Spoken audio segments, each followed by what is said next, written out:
In this video, we are going to talk about a kind of pottery that helps us understand the rise of cities, kingdoms, and early state in northern India. This pottery, whose sample you are seeing on your screen, is called NBPW, which stands for Northern Black Polished Ware. But before we talk about this pottery, let's first understand why pottery is such a powerful source of evidence. It almost never decays, and because its styles, colors, shapes, and manufacturing techniques change over time, pottery becomes a kind of timestamp left behind by ancient societies. It is through pottery we are able to differentiate between two cultures. If we look at the Indian case, we too have distinct pottery for different phases of history. For example, the most common type of pottery that is found from Harappan sites are red and black ware. In this pottery type, on a red surface, designs are made using black color. Then we have painted grey ware, which is the pottery associated with post-Harappan culture of northwestern and parts of northern India. And this pottery date ranges between 1200 to 800 BC. So suppose you are on an archaeological site and you encounter this painted grey ware. You can immediately conclude that this is a post-Harappan site and this site was active between 1200 to 800 BC. Now, the Northern Black Polished Ware or NBPW also fits into this pattern. Why? Because the appearance of Northern Black Polished Ware aligns almost perfectly with an important transformation in ancient Indian history. That is the second urbanization.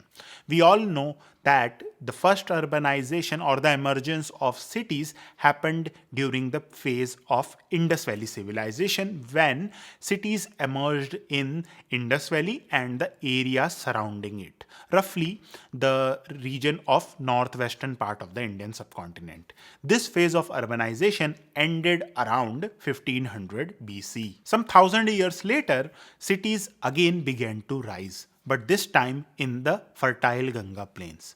Because this was the second wave of city development in Indian history, historians call this phase the second urbanization. This is the period of 7th and 6th century BC when kingdoms are rising in the Ganga plains. These kingdoms are called Mahajanpadas, and whenever we encounter northern black polished ware on a site, we can conclude that this site could date back to 600 or 700 BC. Now let's turn to the pottery itself, Northern Black Polished Ware.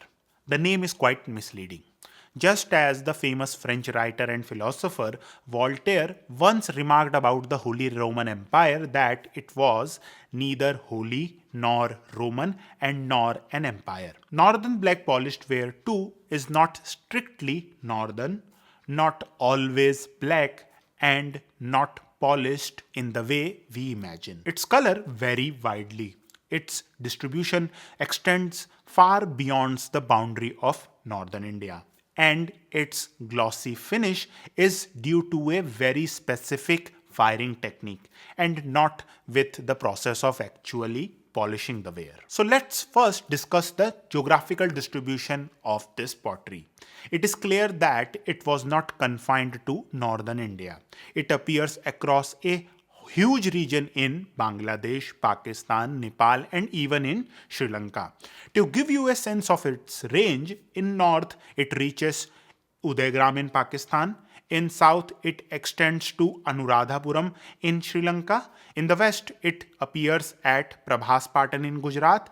And in the east, it's found at Wari Bateshwar in Bangladesh. This type of pottery was first found by Sir John Marshall when he was excavating Sarnath in 1904-1905. Marshall called this pottery fine black lustrous ware. The name which we use today, Northern Black Polished Ware, was coined by Krishnadev and Mortimer Wheeler in 1946. The name Northern was associated with this pottery because up until that time, almost all of the pottery had come from northern India. About the color, it's not always black. In fact, archaeologists have found NBPW pottery in many colors: steel blue, violet, pink, silver, and even in gold. And despite its shiny surface, the gloss is not actually a polish. In fact, it is not even glazed because the clay has not been melted into a glassy surface. Although there is a great debate about how the shine was achieved in this pottery, one view suggests that before firing the pottery, it was dipped into a solution of ferric oxide. One of the most fascinating aspects about this pottery was that it was not a common household pottery. It was, according to scholars and particularly archaeologists, a deluxe ware. It was limited, it was used by elites, and it was produced only in small batches. How do we know this? You might ask. First, northern black polished ware are almost entirely tableware. They do not include large storage jars or heavy vessels which a normal household would use. They are almost entirely confined to tableware.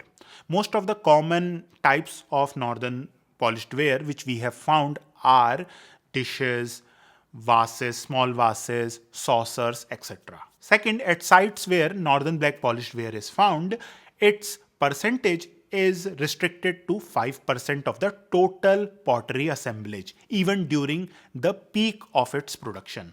This suggests that this pottery was produced in limited numbers, most likely because it was expensive to produce. Third, archaeologists have found repaired northern black polished ware fragments from sites like Varad, Kumar, Roper, etc. This suggests that even after these pottery suffered damage, they were not simply thrown. People invested money and time to repair these potteries. This suggests that the process of buying new pottery, new northern black polished ware, was more expensive than repairing it. Most scholars accept that this pottery originated in the Middle Ganga plains, and after 6th century BC it spread to different regions. The earliest evidence of this pottery comes from Nalanda and it dates back to 1200 BC. Now, we should not think of this date as very exact because it is a rough estimate. And when we look at the earliest phase of this pottery, we find that 32 sites have been located in Bihar and Jharkhand, and 128 sites have been located in Uttar Pradesh. So, we find on the one hand that the earliest evidence of this pottery comes from Bihar Nalanda, and the largest distribution of site belonging to the earliest phase comes from Uttar Pradesh. So this leads to a debate. Scholars like B.P. Sinha and Sachidanand Sahai argue that this pottery originated around Patliputra. They base their argument on the fact that the earliest evidence of this pottery comes from sites in Bihar. Now then we have scholars like G.R. Sharma who argue that the main center of production of this pottery was Kaushambi. He bases his argument on the fact that in Uttar Pradesh we have the largest distribution of sites belonging to the earliest phase of this pottery. So the question of where northern black polished ware originated is still a matter of debate. Now let's see how this pottery spread to different parts of the Indian subcontinent. If we look at the period between 7th century to 4th century BC, we find that the horizon of northern black polished ware had broadened to most parts of India through trade contact, though the central area remained the Middle Ganga plains. This was the period of peak production of northern black polished ware. During the modern period, we see that the spatial distribution of this pottery is roughly the same, but the number of sites yielding northern black polished ware reduced drastically. In the Shunga Kushan period, the distribution yet again became limited to Middle Ganga plain, northwestern India, and a few sites in east and south. One of the reasons behind this development could be that the production of the ware had started to disintegrate and gradually this pottery disappeared from the scene. So you can see how important the northern black polished ware is to our understanding of ancient Indian history.